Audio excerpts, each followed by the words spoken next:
Hello guys, welcome to my channel.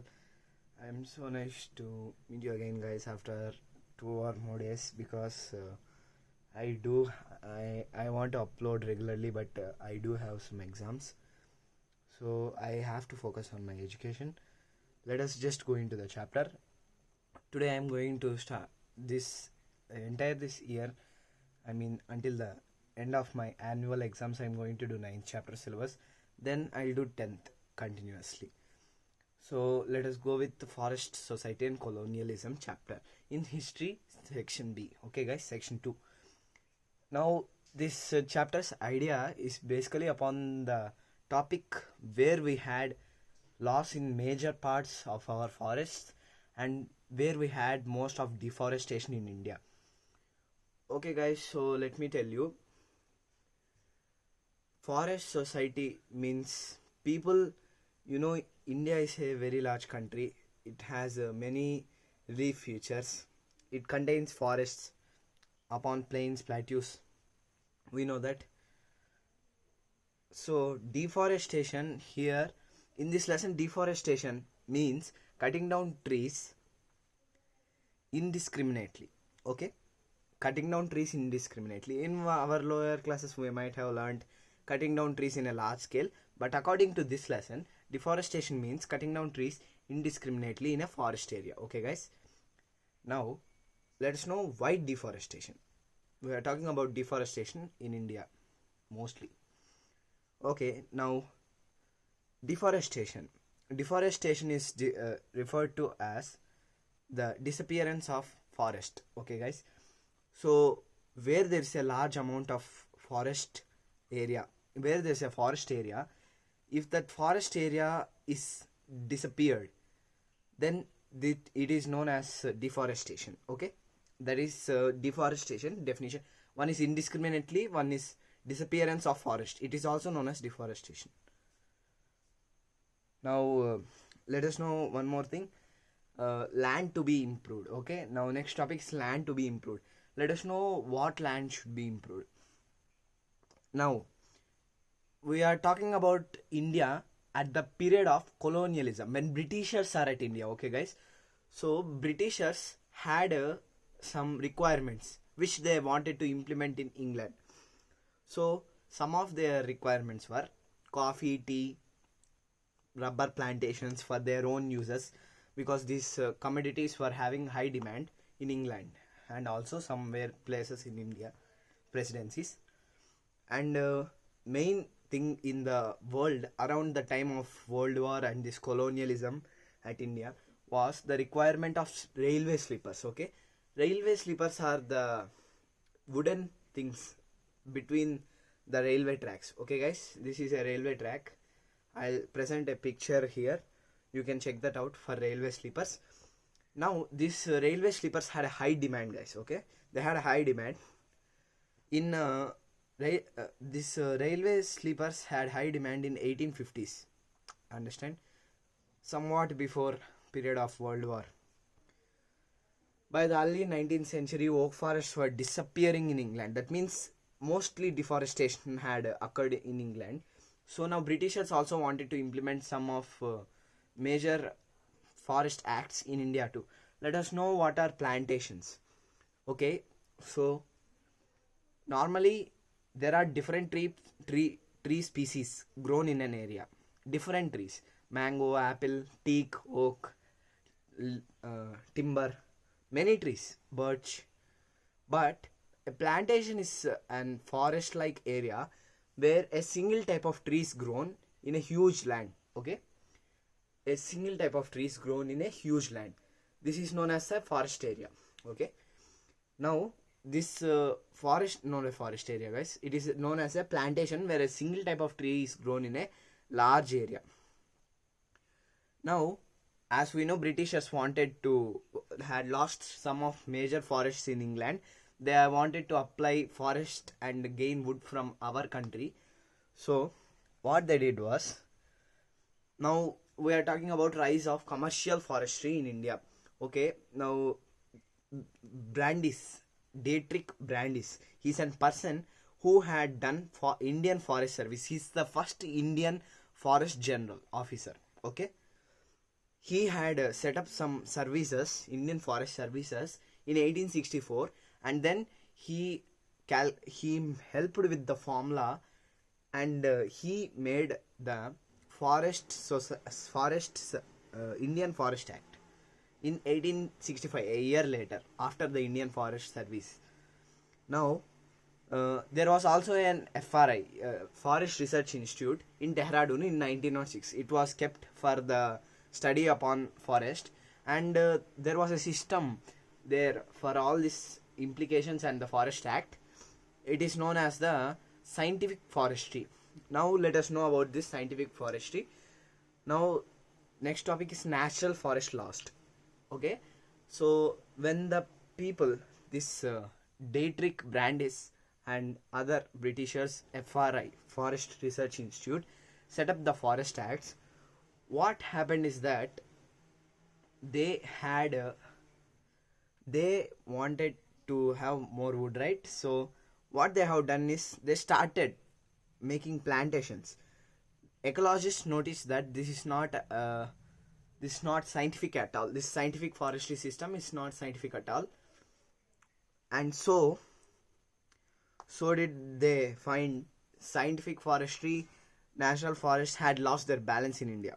Okay, now in the place of the random trees together, they planted a single type of trees known as plantation. Okay, now let us know about forest survey. Before implementing any act or a law, we have to do some research, surveys. Now this is before uploading the Forest Act, there had been a survey known as Forest Survey. Let us know about that. Forest officials surveyed the forest. They estimated the area under the forest and how much area had to be cut every year. Why they did this? Because they required wood, and yet they still wanted more wood. So they planned how much area to cut every year to gain wood, and they would replant it so that they could cut it in some more years again. Okay, now they are repeating deforestation or forestation here, okay, for their own benefit. Now the Forest Act 1865, here what happens is that in 1865 Forest Act was implemented, and it was amended twice, in 1878 once and in 1927 again. Okay, in 1878 the Forest Act, after first time amendment, what it declared was forest had to be divided into three types. Okay guys, let us know what. First one is reserved forest, which is the best forest according to them, and next is protected and village forests. Okay, for the villagers, reserved forests are restricted from entering any villagers into them, and also tribal communities. Now here, this was a bad idea for tribals and villagers. Let us know how the people were affected by this Forest Act, which was from 1878. Okay guys, how are the lives of people affected? First, let us take it into two parts, A and B. Now in A, villagers wanted forests with a mixture of species and different types of trees. For what they wanted, their livelihood was the forest. They can gain fuel, fodder, food, shelter from the forest. They live in the forest, so that mainly they wanted the forest to remain as it is. Now they also wanted, but they wanted like this, they have livelihood in that forest, so they wanted the forest to remain as it is. But the forest officials wanted sleepers, so they wanted to do more plantations. Okay, for the shipbuilding, to increase their army power, and also railways for sleepers. Now let's take part B, which are what people use in the forest. Okay, in forest people use forest products. Okay, they are roots, leaves, fruits, and other things. Fruits and tubers, these are very good sources of food and nutrition to the people who live there. Okay guys, now next is herbs and shrubs, which are used for medicinal products. These are like the common medicines which are used for them. They do not have hospitals or such things, so they use herbs for treating their illness or their injuries. Now again, wood for agricultural implements. They can make items such as plow for plowing, and hoe, and other agricultural implements. Together with they can use bamboo in the forest, which is a very useful resource to make baskets, umbrellas. Also bamboo is a strong material, so maybe they can also use it in making houses. That is also very good. Now the forest leaves, which are used which can be turned into disposable plates and cups. Now they said something which is known as bahuniya wahli, which means green ropes and others are used for making seamer, silk cotton to grate the vegetables. Okay guys, they use this. Again, let us know about mahua tree. Okay, people here also used oil for cooking and etc. For their own resources. They also used oil which is gained from the mahua trees at that area. So these forests were very important for those people who lived in it, and making them into plantations meant they would be affected a lot, since their whole livelihood was dependent on the forests. Now let us consider next topic. The Forest Act meant severe hardship. Okay guys, the Forest Act meant severe hardship for villages across the country. So not only some particular places, but across the country, spread, because Britishers were colonized entire country. So let us know about one major place. Okay, many communities felt that left their traditional occupation and went to other cities to do some labor or factory occupations under the supervision of British government. Okay, now many pastoralists and nomadic people, we know about tribals and villages, they got settled into labor or other agricultural works or some else.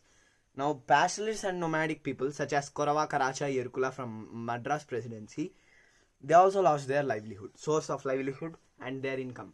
Okay, that is it for they.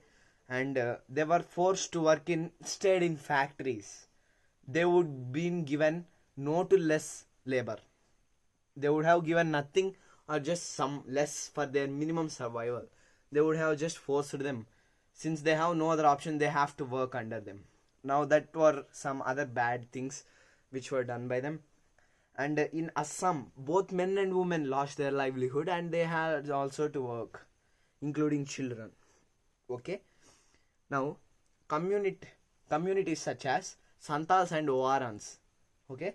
Santals and Owarans from Jharkhand and Gonds from Chhattisgarh. Gonds from Chhattisgarh were forced to work on the tea plantations owned by plantation owners. These community people, Gonds and Santals and Owarans, were forced to work in tea plantations instead of their lively occupations. Okay. Now let us go to next topic.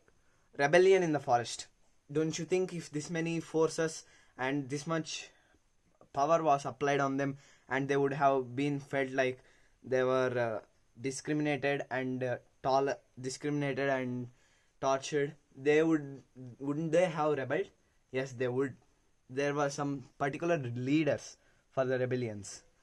One was Sindhu and Kanu from the Santal Pargana. Pargana means cluster of villages. And next we will go to Andhra Pradesh. Alluri Sita Ramaraju. He was a famous leader for this rebellions too. And Birsa from Munda tribe at Chota Nagpur. Okay. Now let us know about the Bastar. This is a place in India. Geographical location I am going to tell now. It is southern part of Chhattisgarh. Southern part of Chhattisgarh, which is having its boundary at Andhra Pradesh, Orissa, Maharashtra. It is touching its boundaries there. It's beneath the Chhattisgarh. It is at a plateau and at the plains of Chhattisgarh and Godavari plains. Yeah, that is the area. Now let us know about the people of Bastar. There were also communities of people in Bastar who suffered from this forest act. Let us know them too. Let us do part 2 of this one. I'm going to end here since it's also been much. Let us discuss Bastar people and Java and World War effects, and finally new developments in the next part. So bye guys.